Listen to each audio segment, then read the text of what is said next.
जय श्री कृष्णा। राधे राधे। सावन मास में किया जाने वाला कोकिला व्रत की कहानी और विधि। कोकिला व्रत की जानकारी। कोकिला व्रत सावन मास में किया जाता है।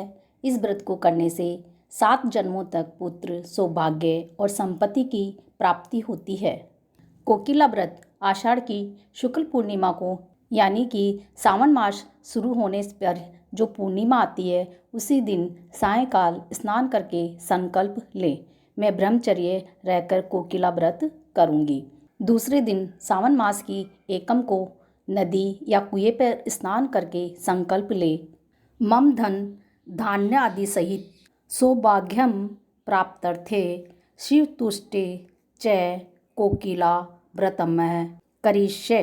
इसके पश्चात आरंभ में 8 दिन सुगंधित आंवला तिल का तेल डालकर स्नान करें। फिर अगले 8 दिन तक 10 औषधि मूरामासी बचकुष्ट जटामासी दोनों हल्दी मूरा शिलाजीत चंदन बच चंपक नागरमोथा इन 10 औषधियों से स्नान करें। इसके अगले 8 दिन तक बच के जल से स्नान करें। अंत के 6 दिन तक आंवले व तिल के जल से स्नान करें। प्रतिदिन स्नान करके लाख से बनाई हुई कोयल जो कि लखेरे के बनवाकर ले आएं, उसमें मोती की आँख, तांबे की चोंच तथा चांदी का झाड़ सुनार से बनवा लें। कोयल की पूजा करें। चंदन, रोली, मोली, तिल, चावल, धूप दीप से सावन की पूर्णिमा तक पूजा करें। पूर्णिमा के दिन तांबे के पात्र में मिट्टी की कोयल को वस्त्राभूषण से सुंदर श्रृंगार करके सास या ननद को भेंट करें। कुंवारी कन्या भी इस व्रत को अच्छा वर पाने के लिए करें। इस व्रत में कोकिला को पार्वती का रूप माना गया है। कोकिला व्रत की कथा। प्राचीन काल में दक्ष राजा ने महायज्ञ का आयोजन किया और सबको निमंत्रण भेजा। सभी देवताओं और ऋषियों में ऐसा कोई न था जिसे बुलाया न हो, परंतु राजा दक्ष ने अपने जवाई शिवजी को निमंत्रण नहीं दिया। दक्ष राजा की बेटी सती शिवजी की पत्नी थी। उन्होंने आकाश मार्ग से अनेक विमान जाते हुए देखे, जिसमें सभी देवगण अपनी पत्नियों के साथ बैठे थे। उन्होंने शिवजी से पूछा, प्रभु, ये देवगण कहाँ जा रहे हैं? शिवजी ने बताया, तुम्हारे पिता के यहाँ यज्ञ महोत्सव है, उसी में शामिल होने के लिए जा रहे हैं। सती ने कहा, नाथ, हमको भी वहाँ चलना चाहिए। शिवजी ने उत्तर दिया, हमको तो कोई निमंत्रण ही नहीं आया है। प्रिय। सती हट करने लगी और समझाने पर भी नहीं मानी तो शिवजी ने अपने गणों के साथ उन्हें भेज दिया, परंतु वहाँ जाने पर उनका अत्यंत अपमान किया गया।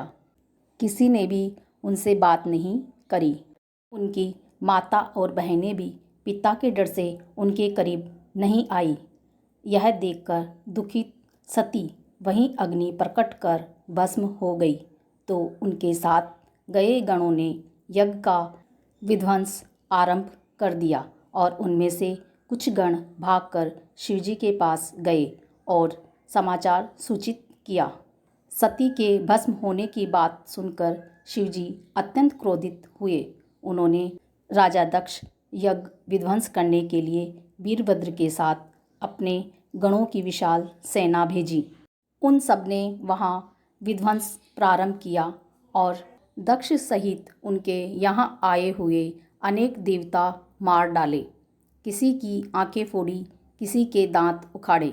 यह देखकर देवताओं ने विष्णु भगवान से प्रार्थना की। विष्णु भगवान ने प्रकट होकर कहा कि शिवजी को प्रसन्न करने का प्रयत्न करो। अब सब मिलकर शिवजी की आराधना करने लगे। देवताओं की आराधना से प्रसन्न होकर शिवजी प्रकट हो गए। उनके आदेश से ब्रह्मा जी ने दक्ष के धड़ पर बकरे का सिर जोड़ दिया, जिससे दक्ष जीवित हो गए। इसी प्रकार अन्य देवताओं को भी जीवित किया गया। दक्ष को तो शिवजी ने माफ़ कर दिया, परंतु उन्होंने सती को श्राप दिया कि वो उनकी आज्ञा नहीं मानने के कारण 10,000 वर्ष तक कोकिला बनी हुई बन बन घूमती रहेगी।